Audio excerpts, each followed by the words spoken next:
चलिए दोस्तों फटाफट से इसकी ऊपर की कैप लगा देते हैं और उसके बाद कास्टिंग करते हैं।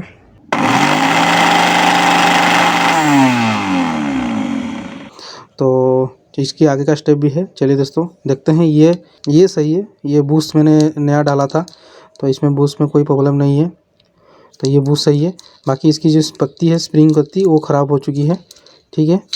सो गाइस, ये है बूस्ट की स्प्रिंग पत्ती जो होती है, ये कॉपर की होती है और पूरी तरह से कॉपर की होती है। ये टूट चुकी है, गल चुकी है पूरा। तो इसी वजह से इसकी जो बूस्ट है वो आपकी जो शाफ्ट है, आर्मेचर शाफ्ट को बहुत ज़्यादातर सेकिंग किया है। सेकिंग करने से हीट प्रोड्यूस हुआ है और जिसकी वजह से ऐसा प्लास्टिक मेल्ट होके चिपक चुका है। तो टाइम रहते अगर आपकी शाफ्ट हिल रहा है तो उसको चेंज करवा दीजिए बूस्ट, नहीं तो आपको इस तरह से बुरी प्रॉब्लम का फेस करना पड़ सकता है। तो चलिए इसको चेंज करेंगे, मार्केट से नया ला के डालेंगे और उसके बाद ये अच्छी तरह से काम करना लग जाएगा। तो बाकी जो है मेन जो उसकी ऊपर वाली कॉइल है उसमें भी कुछ लगा हुआ है, उसको भी घिस के साफ़ करेंगे हम। और चलिए करते हैं उसकी आगे का स्टेप। सो गाइस, मार्केट में मेरे को 2 बेरिंग मिला है। एक है 628 और एक है 629। ठीक है, नंबर मैं दोबारा से बोल दे रहा हूँ। एक है 628, अब यहाँ पे देख पाएँ दोस्तों 628, और ये है इसकी 629। ठीक है, एक नंबर इसके बड़ी है। तो दोनों में क्या फ़र्क है मैं आपको बताऊंगा, और दोनों में ही कुछ ना कुछ कमियां हैं। और अगर उस कमी को आप देखना चाहें तो आप बेरिंग नहीं लगा पाएंगे इस वाली मिक्सी वाली मोटर में, इसी वाली ग्राइंडिंग मोटर में। तो क्या करना होगा, क्या क्या है, तो मैं आपको दिखाता हूँ। इसकी डायामीटर कैसा है मैं आपको चेक करके अभी दिखा रहा हूँ। ठीक है, इसकी जो अंदर वाली जो रहती है, आप देखिएगा, मैं आपको दिखाने की कोशिश करूँगा कि ये देखिए दोस्तों, इसकी है 8, ये है 8 mm की इनर डाया। ठीक है, ये mm में 8 mm इनर डाया है और इसकी आउटर डाया आप देखेंगे 2390 यानी कि 24 है। इसकी डायामीटर 24 है और इसकी जो थिकनेस है, इसकी ये थिकनेस आप ये देखिए 7 है, 7.96 है, मतलब 8 है। ठीक है, 8 mm की ये डायामीटर है। तो इसमें क्या प्रॉब्लम हो रहा है, तो हम लोग का जो ये बेस है, तो इसकी जो इसकी जो इनर डायामीटर है ये इसकी है 26 है। ठीक है, और हमारी जो 6 to 8 की जो डायामीटर है वो 24 है। तो 2 mm का फ़र्क आ रहा है।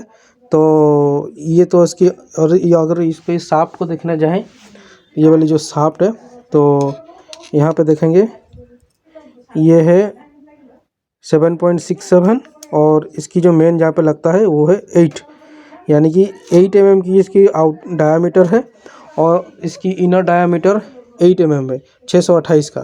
तो ये प्रॉपर अच्छी तरह से इनर डाया में लग जाएगा, लेकिन आउटर डाया में 2 mm छोटी है। तो उसी तरह से 6 to 9 का क्या है, तो आप देखिए दोस्तों 6 to 9 में ये है 9 है, मतलब 1 mm इसका बड़ा है।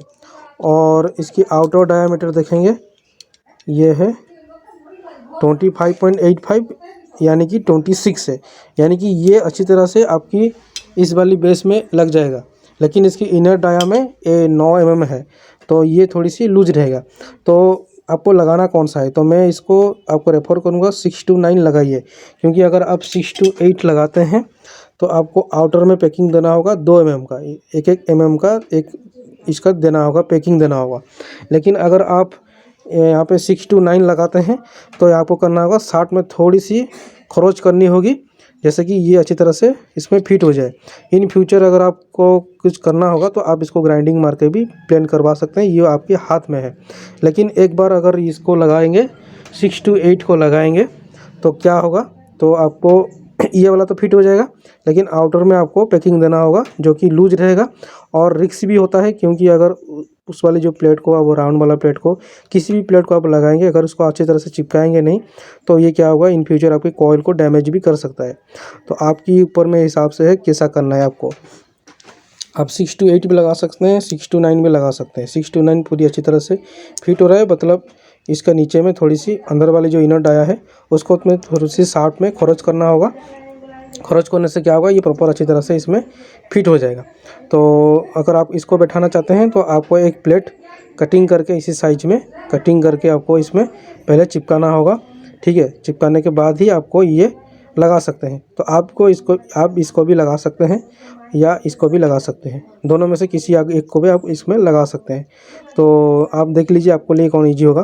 तो मैं एक बार 6 to 9 में टेस्ट करके देखता हूँ, क्योंकि 6 to 9 में अगर नहीं होगा तो मैं आसान से इसको थोड़ी सी रब करके इसको भी इसमें से वहाँ पे फिट भी कर सकता हूँ। तो मेरे पास इसको लगाने से 2 ऑप्शन मेरे पास है, और एक है इसमें खरोच करके लगाने से फिट हो जाएगा। अगर नहीं होता है तो मैं इसको भी लगा सकता हूँ 6 to 8। तो मेरे पास 2 ऑप्शन है, तो मैं 6 to 9 को लगा रहा हूँ। तो चलिए दोस्तों फटाफट से इसको लगाते हैं। अगर दोस्तों कोई आपकी इस वाली शाफ्ट को डैमेज नहीं करना चाहता है तो उसके लिए भी मेरे पास और एक इलाज है, तो आप भी इसको कर सकते हैं। तो घर पे आपको इतनी पतली पतली सीट आपको देखने को मिल जाएगी घर में, किसी भी खिलौने में या तो कहीं पे आपको पड़ी होगी। जैसे आपकी बैटरी का हो गया, तो बैटरी का कवर से आप इस तरह से कटिंग करके तो एक पैकिंग बना सकते हैं, क्योंकि बेरिंग का बीच वाला तो फिक्स रहता है, तो इसमें इसके ऊपर में घिसावट या तो ख़राब होने का कोई भी खतरा नहीं है। तो आप जो बैटरी रहता है घर में, बैटरी की कवर से आप इस तरह से बना सकते हैं और अपने इस शार्ट में लगा सकते हैं, क्योंकि बहुत ज़्यादा फ़र्क नहीं है इसमें। तो ये देखिए दोस्तों बहुत अच्छी तरह से ये लग जा रहा है, तो ये बिल्कुल भी हिल भी नहीं रहा है। ये देखिए दोस्तों बिल्कुल भी हिल भी नहीं रहा है। तो ये ट्रिक भी आप अपने घर पे कर सकते हैं अगर आप किसी की चीज़ को भी डैमेज नहीं करना चाहते हैं तो ये एक बेटर ऑप्शन है। बहुत अच्छी तरह से ये लग चुका है। तो चलिए दोस्तों फटाफट से इसको लगाते हैं। तो ये ट्रिक भी आप घर पे कर सकते हैं।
सो फ्रेंड्स यहाँ पे वायरिंग आप देख सकते हैं सेम टू सेम जैसे था मैंने कर दिया हूँ, पुशिंग सिस्टम है कर दिया हूँ।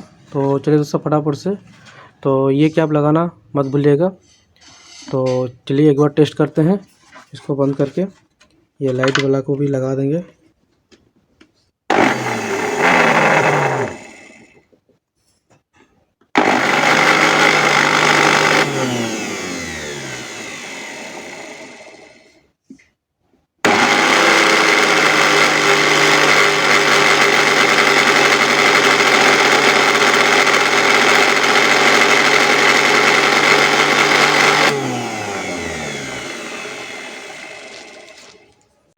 सो गाइस फाइनली यहाँ पे कंप्लीट हो चुका है। तो चलिए दोस्तों फटाफट से इसकी ऊपर की कैप लगा देते हैं और उसके बाद कास्टिंग करते हैं।